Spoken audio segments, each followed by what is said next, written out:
a dance-off?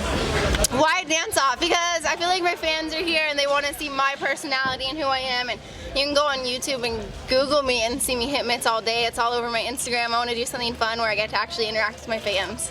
Do you miss dancing? Do I miss it? No, I get to dance all the time. I get to dance in my shower. I get to dance in my living room. No, I think it's something fun, and I was really happy I got to bring so many people up there. Dancing in the shower sounds more dangerous than stepping in the octagon. That's true. Dancing in the shower, I don't recommend it. Do you feel kind of like a Sacramento now? I mean, do you feel like this is hometown, this is home base, but I mean, do you feel like the town has accepted you? I definitely do. I feel like Sacramento has accepted me as their own. It's my home now. You know, being here for the last 3 years, a part of Team Alpha Male. I've had all my UFC fights out of Team Alpha Male, and I couldn't have done that without Sacramento, so I hope they come out and support and show us lots of love, especially me. We have 4 people on this card, Hector Sandoval, Josh Emmett, Uriah Faber, and myself. Tell us a little bit about how you got into Team Alpha Male. Uriah mentioned that you came down just to kind of train to see what it was like. What convinced you to stay and to stick with the team? For me, it was as soon as I walked in, you know, I had gone to a few other gyms and I was just looked past. I was pushed aside. I was put in the kids' classes. I was 18 years old and already a professional, and I wasn't really taken seriously. The moment I walked into Uriah Faber's gym, he was like, you know what, you're a pro. He's like, I'm going to turn you into something special, and he took me under his wing. He told me the classes I had to be at if I wanted to be a part of the team.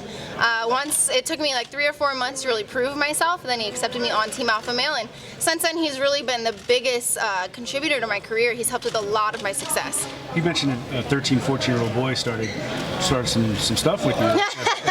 Of course he told that story. Yeah. So yeah, my first day there, or my first sparring match I ever got into, he was 14, I was 18, so he was basically the same size as me. But no, I wanted to prove myself. I was like, I have to prove I belong here, and me and him just went at it, and I gave him a little bloody nose, and Uriah kept me after that, so he saw a little bit of fight in me. Tell us about your getting around to Sacramento and becoming part of the community. It's one thing to fight here and you travel to a fight and stuff, but how ingrained are you now and integrated into the community? I'm really integrated in this community. You know, I was here from the time I was 19 to the time I'm 22 now. So it's like those are those vital years where you really grow up and you find yourself as a person. I was a teenager and now I'm 22. And those were the years I spent here in Sacramento and really becoming myself, becoming a really a professional fighter for the UFC. So I feel like I belong here now.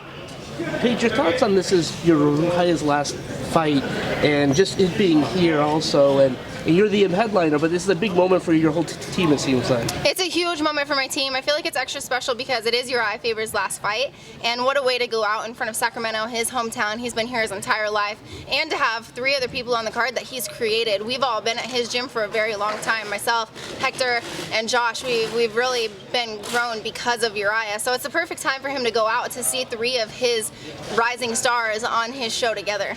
He views this as like a future hub, and it's become that. How have you seen the gym and your team grow over the past few years? Our gym and our team has grown immensely over the last 3 years, especially because now we're actually building a new gym. It's going to be 20,000 square feet. It's going to be so nice. You know, I've been here this whole time and we've never had a cage, so now we're going to have 2. So it's really exciting, and I'm happy that I was able to be a part of the whole process.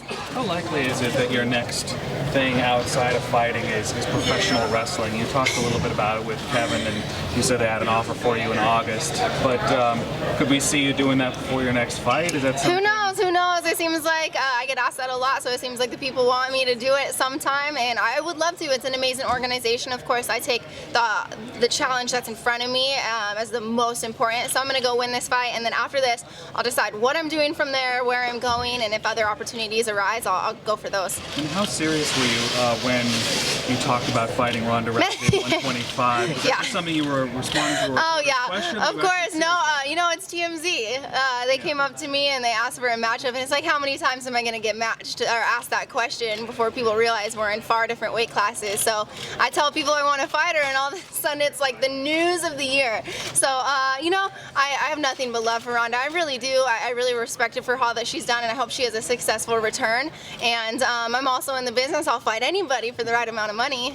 What do you make of the UFC's decision to do a 145 division before 125? You know, I questioned that as well. I feel like if they were making a 145, they should build it around Chris Cyborg. She really deserves it. If they're not going to build it around Chris, then I think they should have opened up the 125 division, because there's a lot of us that really should go up, and we see a lot of girls that are missing weight at 115 because they can't make that cut. It's a huge cut for a lot of us, and I feel like I would go up to 125 if the division opened up. I don't walk at 135 pounds, so I'd be way too small for 135. And there's a lot of us that would meet in that weight class. There's a lot of very successful 125ers that should come to the UFC. So, it seems like the UFC is very strategic with their plans, and they probably know what they're doing. Let's talk about the actual fight on Saturday. I mean, where do you see that fight going? This is a great fight. I see it's going to be a war. I definitely don't think it's going to go all 5 rounds. I'm really excited about this matchup, especially coming from my last victory. This is definitely the big step for me. It's the right step, and I'm really happy I get to do it right here in Sacramento. Do you think you favored, maybe on the ground? You stand up? Gonna have to find out. You've been working on some things, then? Of course. I work on everything. I think that's my biggest strength as a fighter right now is I'm constantly evolving. I am young in the sport. It's been said multiple times, and I'm constantly evolving. People haven't seen the best of me yet. At what point would you like to avenge your loss to Rose? We'll see. I have so many positive opportunities in front of me right now. Eventually, I'm sure we'll fight again, but that's not something that is even on my mind right now. I have a lot of great things in front of me, and I'm going to focus on those. Obviously, the last year, your brand has built, outside the cage, everything. But you're working on a win, an impressive win. Now you got this fight. How important is it for you to build your momentum, kind of here, and get some wins going and build on what you did in the last fight? Yeah, I feel like I always have a momentum behind my back. I always have those fans that support me no matter what. They have love for me no matter what. So I'm going to go out there and get another win, and that's as far as I look towards the future. You kind of talked about Uriah earlier already, but what is it going to be like for you guys to see him, you and everybody else that trains there, to kind of see him fight for the last time and kind of have that moment of, kind of the emotion that's going to happen Saturday? Yeah, it seems weird. Funny story, when I walked into his gym, I had no idea who he was. I just knew it was a very successful team. So, for me, it's more, he's been such a huge contributor to my career. I know that once he's retired, I am going to see him even more, and that's special for me because he really is going to help me become a better and better fighter. So, it might be sad for all of you to see him fight his last fight, but it's great for me because I'm going to get a little bit more of that knowledge myself.